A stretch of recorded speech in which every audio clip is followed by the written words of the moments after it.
En el transcurso de este vídeo conoceremos el fascinante viaje de Agustín de Múzquiz, marqués de Villar de Ladrón y primogénito del ministro de Hacienda en la corte de Carlos III, don Miguel de Múzquiz, realizando un gran tour entre los años 1771 y 1772, prestando especial interés en la obtención de una licencia e indulgencia de libros prohibidos expedida por el Papa Clemente XIV. Hablaremos brevemente del significado del Gran Tour, del viaje realizado por el joven Múzquiz y de los libros por los cuales solicita licencia. El ser humano ha viajado desde sus inicios. Si bien en esos inicios eran por cuestiones de supervivencia, esos desplazamientos con el tiempo empezaron a tener diferentes motivaciones. Y en la antigüedad, el hombre viajaba por asuntos comerciales y posteriormente, a partir de la Edad Media, se introdujo la peregrinación a Roma o Jerusalén como motivo de viaje, en busca de favores de la curia romana, su alianza o expiar sus pecados. El Gran Tour, el tema que nos ocupa, vive sus dos momentos más incisivos precisamente con las dos grandes revoluciones culturales que ha tenido lugar en la historia, el Renacimiento y la Ilustración. El redescubrimiento de los grandes filósofos, la eclosión de grandes artistas italianos y la arquitectura del Quattrocento y Cinquecento pusieron en el mapa no solo a la ciudad donde nació el movimiento renacentista, la Florencia de los Medici, sino a las grandes ciudades italianas que se quedaron rápidamente impregnadas del nuevo movimiento. Occidente quedaba maravillada por este renacer cultural y tenía la necesidad de conocer de primera mano las grandes ciudades italianas. Será en 1670 cuando un sacerdote católico francés, Richard Lascelles, acuñaría por primera vez el término Grand Tour en su obra Viaje por Italia, para referirse a ese viaje con una finalidad cultural y educativa, de contemplación y deleite de todo aquello que observa, lo más parecido al turismo que conocemos en nuestro tiempo.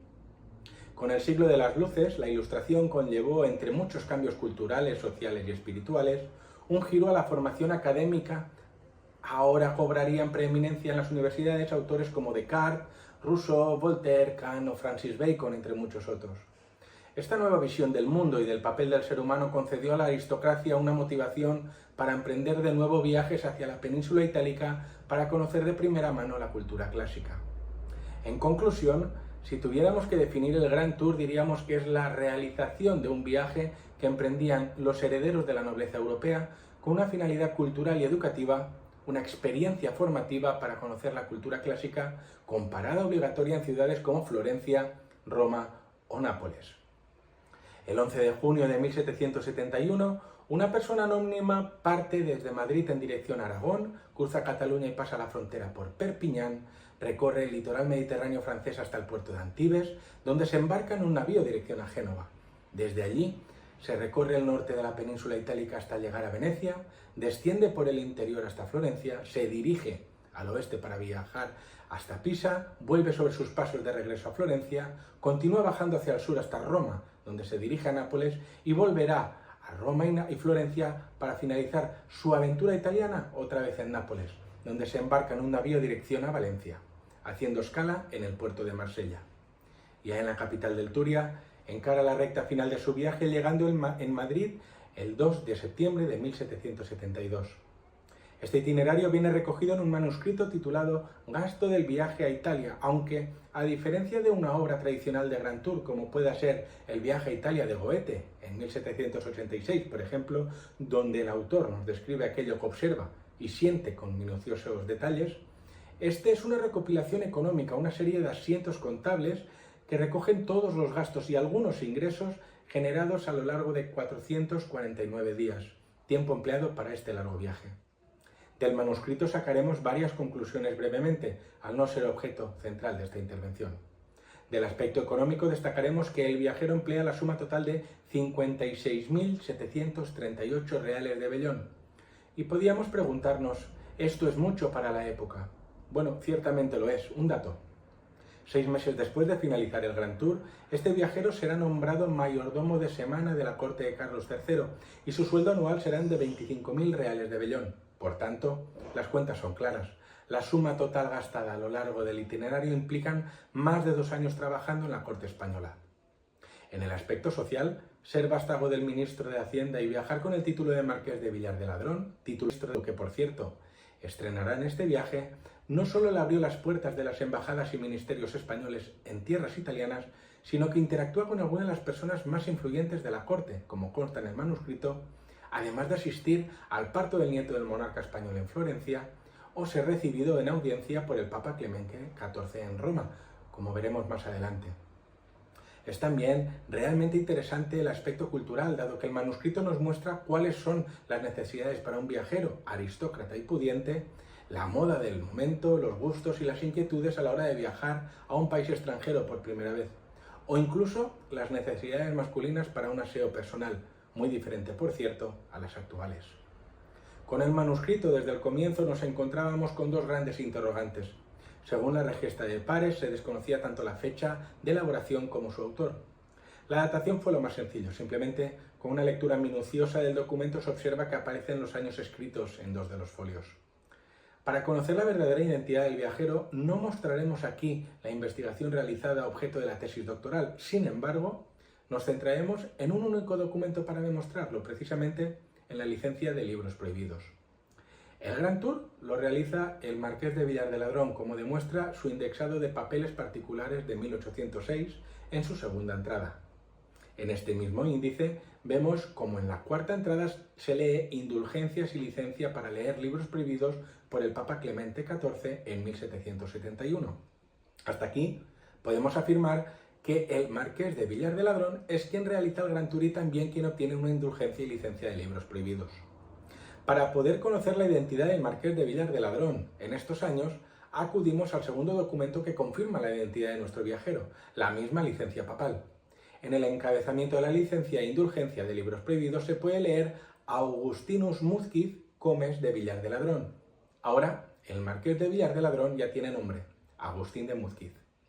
Para realizar la confirmación definitiva, si volvemos al manuscrito del Gran Tour y comparamos fechas, sabemos que la licencia papal es librada el 18 de noviembre de 1771 y podemos comprobar que efectivamente Agustín de Múzquiz se encontraba en ese momento en Roma.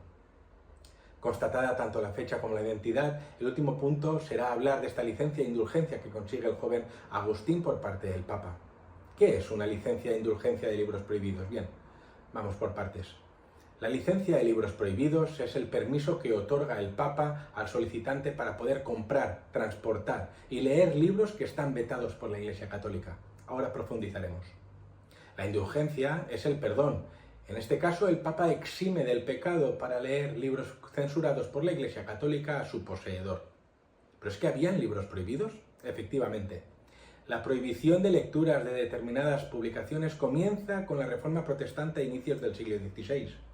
Diferentes monarcas europeos, como Enrique VIII de Inglaterra o el mismísimo emperador Carlos V, en colaboración con la Inquisición española, publicaron su propia relación de libros prohibidos con vigencia en sus respectivos territorios. Pero el Index Librorum Prohibitorum, el índice de libros prohibidos, es la relación de libros censurados por el Vaticano y con vigor en todos los territorios de fe católica. Este libro, promulgado por primera vez el 24 de marzo de 1564 por el Papa Pío IV en el Concilio de Trento, contaba ya en su primera edición con más de 40 publicaciones y en su 32ª edición, la última de ellas publicada en 1948, se recogían más de 4.000 obras censuradas por ser consideradas dañinas, inmorales, perniciosas o heréticas para su fe. Con ello, la Iglesia ejercía un control moral, social y doctrinal. Que nuestro joven viajero Agustín de Múzquiz consiguiera audiencia en una licencia y una indulgencia de libros prohibidos indica una relevancia social importante dentro de la nobleza y del poder que poseía su padre, el ministro de Hacienda, en la corte de Carlos III. Corte que, cabe recordar, está formada por ministros ilustrados como el conde de Aranda, Pedro Rodríguez de Campomanes, el conde de Floridablanca, el marqués de Esquilache, Jerónimo Grimaldi o el propio Miguel de Múzquiz. ¿Para qué libro solicita permisos Agustín de Múzquiz al Papa? De este listado de libros obscenos, impíos, blasfemos y totalmente injustos contra la religión, según se lee en latín, podemos observar que en algunos casos es ambiguo. De un total de 10 se detallan obras exactas de 6 autores, pero en cambio en los otros 4 solo se menciona al autor, aunque es cierto que podemos intuir a qué obra se refiere por relevancia. A continuación repasamos el listado. Toda la obra de Nicolás Maquiavelo ya estaba prohibida en la primera publicación del Índex de 1564 y su propiedad se castigaba con la excomunión. El autor de obras como El Príncipe o Discursos estaba censurado por su crítica a los gobernantes, la justicia o la misma Iglesia. También la totalidad de las obras del protestante francés y profesor de filosofía en la Universidad de Sedan y Rotterdam, Pierre Bayle, fueron incluidas paulatinamente en el Índex a partir de 1698, al ser acusado de ser defensor de la tolerancia. Isaac de la Rey, protestante francés, historiador y abogado, consejero del elector de Brandenburgo y el rey de Prusia, tenía su obra Historia de Inglaterra, Escocia e Irlanda, con resumen de los hechos más destacables ocurridos en demás estados, por la cual Agustín solicita licencia, estuvo prohibida en 1729, obra que, por cierto, es especialmente crítica con el Imperio Británico. Pietro Giannone, historiador y abogado italiano, escribió de la historia civil del Reino de Nápoles, censurada en 1723, según la Iglesia Católica, vetado por ser defensor de los derechos soberanos y anticlerical.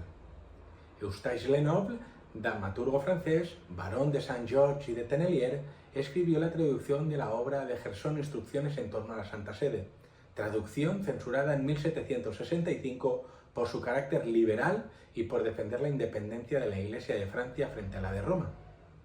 Jean-Baptiste Marino y su poema El Adonis se prohibió tan solo un año después de su publicación, en 1624.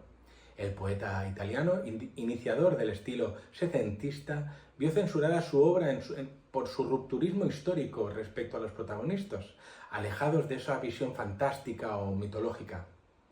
Voltaire, con su poema La doncella de Orleans, fue censurado en 1757 por su visión burlesca de Juana de Arco y las constantes críticas hacia la corte francesa, los reyes y los sacerdotes coetáneos. Montesquieu tampoco se libró de la censura como muchos de los ilustrados. Su obra, En el espíritu de las leyes, censurada en 1751, es un tratado político y legislativo que defiende la separación de poderes y la monarquía constitucional, a la vez que ataca el despotismo. Mencionar que también solicita licencia para Carol y Molinet, presumiblemente refiriéndose a la obra El molinismo y materialismo desenmascarados, de Dumoulin, prohibida en 1759. Y también para Lucretio Italice Redito, posiblemente en referencia al poeta y filósofo romano Tito Lucrecio Caro y su obra De Rerum Natura. Hemos visto cómo de un documento que ha pasado desapercibido durante casi 3 siglos se puede extraer información muy relevante en aspectos sociales, políticos, económicos y culturales. También hemos logrado identificar a su autor, comprobar su estatus social y, por último, analizar una licencia poco habitual para poder adquirir determinados libros que la Iglesia censuraba. Un viaje, este gran tour de Agustín de Múzquiz, que tiene aún mucho que contarnos. Espero que haya sido del agrado de todos ustedes. Muchas gracias por su tiempo.